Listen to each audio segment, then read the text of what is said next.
Makalah ke-9 dari Sufyan As-Tsauri, ini seorang ulama ahli tasawuf. Sufyan Tsauri, ini ulama salaf disebutnya. Setiap maksiat yang timbul karena dorongan nafsu bisa diharapkan ampunannya. Dan setiap maksiat yang timbul karena sikap sombong tidak bisa diharapkan ampunannya. Karena kedurhakaan iblis pun sumbernya dari sikap sombong. Sedangkan kesalahan Nabi Adam sumbernya dari nafsu. Ya, jadi maksiat itu ada dua sumbernya. Bisa sumbernya dari syahwat, dari nafsu. Bisa dari kesombongan. Kalau maksiat yang sumbernya dari kesombongan itu warisan iblis. Kalau maksiat yang sumbernya dorongannya dari nafsu itu warisan Nabi Adam. Kalau yang maksiat dari iblis yaitu sombong, itu susah untuk mendapat ampunan. Sehingga iblis itu dilaknat semuanya, seluruh anak keturunannya masuk neraka semuanya karena sombong. Iblis diciptakan dari api. Nabi Adam diciptakan dari tanah. Allah memerintahkan iblis sujud kepada Nabi Adam. Apa kata iblis? Ana khairum minhu. Khalaqtani min nar wa khalaqtahu min tin. Kata iblis, saya lebih baik daripada dia, Adam. Kenapa? Karena engkau menciptakan aku dari api, sedangkan kau ciptakan Adam dari tanah. Sehingga iblis nggak mau sujud, nggak mau tunduk, diperintah sujud dia nggak mau, karena merasa dirinya paling bagus. Nah ini penyakit. Apa yang terjadi pada iblis bisa terjadi pada siapapun. Ini dosa yang paling berbahaya. Dosa yang sulit untuk mendapatkan ampunan. Ini bisa menjangkiti siapapun. Warisan iblis nih. Orang kaya bisa dia sombong karena kekayaannya. Kemudian orang berilmu, ustadz, guru, kiai, bisa terjerumus. Dia merasa lebih alim, lebih pinter daripada murid-muridnya. Terus orang yang lemah juga merasa mentang-mentang saya lemah, enak aja saya direndahkan. Saya kan punya harga diri. Nah, nyombong juga sama gitu. Jadi kata-kata ana khairum minhu, saya lebih baik daripada dia, itu perkataan iblis, tapi juga bisa menjangkiti siapapun. Dan ini dosa yang susah diampuni. Ini kita sama-sama harus hati-hati. Merasa paling tua. Lo kan baru bocah kemarin tong. Saya ini sudah banyak makan garam. Merasa lebih tua. Ya kan? Sehingga nggak mau menerima usulan dari bawahan, dari yang muda, nggak mau. Ini iblis, gitu. Saya kan jabatannya lebih tinggi daripada kamu. Kamu pakai macem-macem. Siapa saya? Loh, udah gak kenal sama dirinya. Tahu siapa engkau. Karena kamu aja gak kenal sama dirimu sendiri, bagaimana orang lain. Ini penyakit yang bisa menjangkiti siapapun. Dan ini penyakit yang paling berbahaya. Karena sumbernya dari iblis. Sumbernya dari iblis. Karena dia diciptakan dari api, disuruh sujud menghormati Adam, yang Adam dari tanah. Dia merasa lebih hebat api daripada tanah. Gitu. Jadi dia iblis ini nggak lihat siapa yang nyuruh, tapi lihat materi. Materi disuruh apanya itu. Seharusnya apapun perintahnya, nggak usah melihat materi perintah, tapi lihat yang nyuruh siapa. Kalau memang orang yang sudah taat kepada Allah, disuruh apa saja, ngelihatnya Allah. Gitu. Memang Allah yang merintah, apapun perintahnya harus sami'na wa atokna. Gitu. Makanya jangan sekali-kali kita ada rasa lebih daripada yang lain. Itu penyakit hati yang harus dikikis.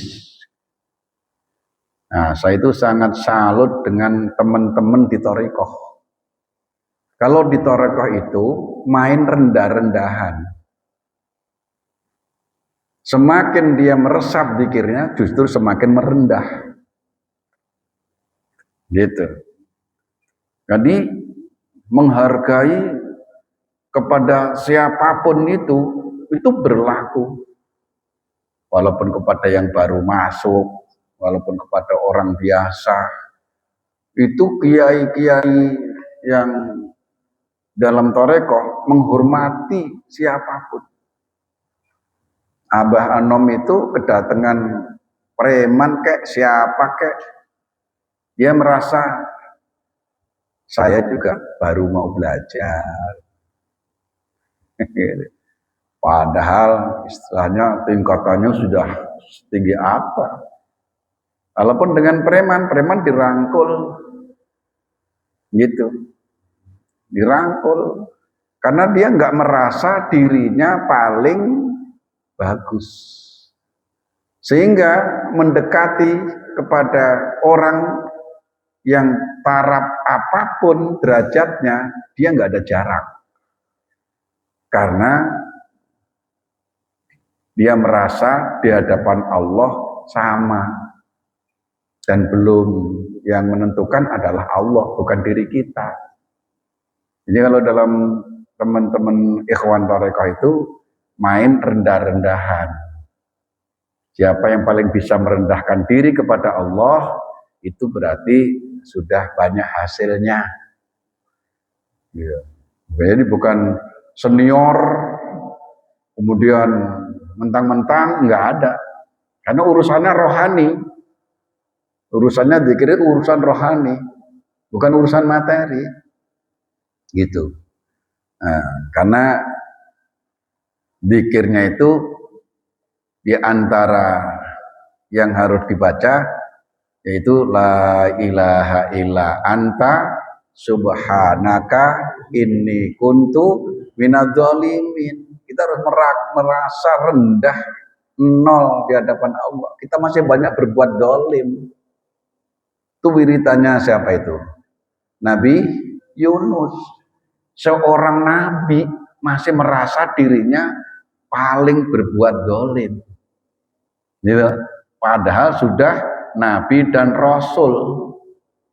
Nah, terus kalau dibanding sama kita, kita kadang-kadang udah petentang-petenteng. Nah itu.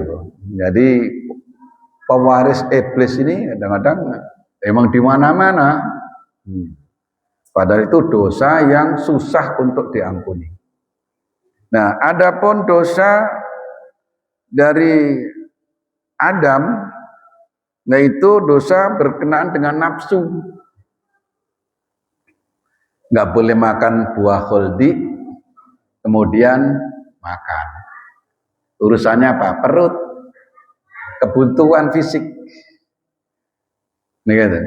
Nah, orang itu kalau benar-benar lapar gitu, itu seandainya dia mencuri karena memang benar-benar nggak bisa makan, bahkan itu mencuri itu diperbolehkan. Kalau benar-benar dia darurat, sehingga nggak harus dihukum. Kalau orang miskin yang nggak punya apa-apa, dia mencuri singkong karena dia kelaparan, mah jangan dibawa ke pengadilan. Karena itu tuntutan fisik yang nggak bisa ditahan kalau memang sudah waktu butuh. Kalau sombong nggak dibutuhin oleh fisik kita. Kalau orang sombong itu dia mengandalkan merasa lebih, padahal sesungguhnya dalam kecukupan fisik kadang-kadang bisa lebih banyak. Jadi kalau dosa dari kesombongan, kenapa itu susah diampuninya? Karena bukan kebutuhan. Bukan kebutuhan. Kalau yang berkenaan dengan nafsu, kebutuhan. Ya kan? Nah, kadang nafsu itu bangkit sehingga orang berbuat zina. Karena Allah ciptakan kita punya nafsu terhadap lawan jenis. Jadi aslinya kebutuhan. Gitu. Terus pengen memiliki harta sehingga dia mencuri. Masih ada urusannya dengan kebutuhan fisik. Kalau sombong nggak ada urusannya dengan kebutuhan. Makanya tobatnya lebih gampang dosa yang timbul dari nafsu dibanding dosa yang timbul dari kesombongan. Gitu. Karena kalau dari nafsu itu ada toleransi istilahnya masih. Itu namanya di tempat yang sunyi, kemudian digoda sama cewek cakep, gitu. Kanan kiri nggak ada orang, yang namanya plus sama min kalau dideketin nyetrum, gitu kan. Sehingga dosa zina, dosa ini masih gampang. Yang susah itu dosa sombong. Kalau sombong warisan iblis, kalau nafsu warisan Nabi Adam. Nabi Adam diampuni apa enggak? Diampuni. Cuman ya jangan ngeremehin. Mentang-mentang yang berurusan dengan nafsu gampang diampuni, terus kita jangan. Nabi Adam dosa cuma sekali. Tobatnya 40 tahun. Nangis terus menerus. Rabbana zalamna anfusana wa illam taghfir lana wa tarhamna lanakunanna minal khosirin. Itu 40 tahun. Padahal dosanya cuma satu. Hanya makan wakul dia aja. Makannya juga gak banyak. Ya kalau kita dosanya banyak, tobatnya, nah itu ya pada sama-sama merasa, ya. Ya mudah-mudahan diampuni juga. Allah Maha Pengampun. Ya kan? Ya, jadi jangan ngeremehin dosa. Kita tetap menjaga dari perbuatan dosa dan jangan berhenti untuk bertobat. Jangan berhenti untuk istighfar. Gitu. Karena dosa itu kalau tidak diistighfari, enggak ditobati, itu membuat kita sengsara. Baik dunia maupun akhirat. Yang namanya dosa itu mengganjal. Makanya orang yang menempuh jalan akhirat, yang ada 9 pendakian. Pendakian pertama yang paling mendasar bagi orang yang ingin meraih keberuntungan akhirat, taubat. Taubat itu kebutuhan yang paling mendasar. Kalau nggak ada taubat, yang lain nggak bisa. Jadi kalau pengen naik derajat harus taubat. Karena kalau dia bertobat mau naik terganjel dengan dosa-dosa. Jadi taubat ini harus dilakukan setiap hari. Ya, yang paling berat itu kalau taubat urusannya dengan orang. Kalau urusannya dengan Allah, syarat taubat 3. Kalau urusannya dengan manusia, nambah 1 menjadi 4. Kalau dosa kepada Allah, inti tobat an-nadamu, menyesal. Nggak ada tobat kalau nggak ada penyesalan. Orang kalau nggak nyesel, hanya mulutnya aja istighfar, potensi balik lagi. Tapi kalau benar-benar nyesel, nyesel itulah ya orang itu akan berhenti. Kalau sudah ada rasa nyesel. Kalau nggak ada rasa nyesel, walaupun astagfirullahaladzim, astagfirullahaladzim, oh nggak ada penyesalan mah, balik lagi biasa aja. Nah, itu termasuk tawabul kadzabin, tobatnya orang-orang pendusta. Gitu. Jadi kalau tobat itu syarat utama harus penyesalan. Ya, an-nadamu. Kemudian alla ya'uda, dia harus berjanji tidak akan balik. Selain dia menyesal, berjanji tidak akan balik lagi, nggak akan ngulangin lagi. Walam yusiru ala ma fa'aluhu wa hum ya'lamun. Kalau bertobat itu. Nah, yang ketiga al-ikhla. Akhla itu benar-benar mencopot, harus memutus, ya, memutus pergaulan dari komunitas. Orang bilang taubat dari minuman keras, dari minum-minuman. Dia ngomong taubat, tapi masih nyampur dengan teman-temannya yang minum. Ya, paling hanya ketika nggak punya duit doang. Punya duit mah beli lagi. Bohong. Jadi 3. Tapi kalau dosa urusannya kepada manusia, nambah 1 lagi. Harus meminta maaf kalau dia menjatuhkan nama baik.